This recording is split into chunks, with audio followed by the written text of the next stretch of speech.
এখানে এই দৃশ্যটিকে দেখুন, যেখানে দেখা যাচ্ছে প্রতিটি বডি বিল্ডার কোনো ভারী ওজন তোলার আগে কিছু একটা নাকের সামনে রেখে টানছে, আর সঙ্গে সঙ্গে তাদের মধ্যে পরিবর্তন চলে আসছে আর তারা ভারী ওজন তুলে নিচ্ছে।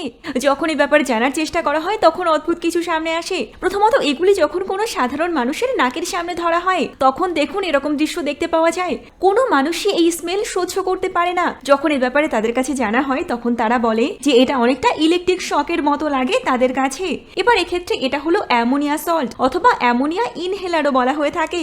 যখন কোনো ওয়েট লিফটার হঠাৎ করে ভারী ওজন তোলে তখন তাদের শারীরিক শক্তি এবং ইচ্ছা শক্তিকে মাত্র কয়েক মুহূর্তের জন্য একেবারে হাইতে পৌঁছে দেয় এই ইনহেলার, অর্থাৎ এই অ্যামোনিয়া ইনহেলার, যেখানে ওয়েট লিফটাররা এটা স্মেল করার জন্য খুব কম সময়ের মধ্যে ভারী ওজন তুলতে পারে। এবার এক্ষেত্রে কোনো ওয়েট লিফটার অথবা বডি বিল্ডার যদি খুব বেশি মাত্রায় এগুলো ইনহেল করতে থাকে তাহলে অবশ্যই তা তাদের শরীরের জন্য অনেকটাই ক্ষতি করে থাকে।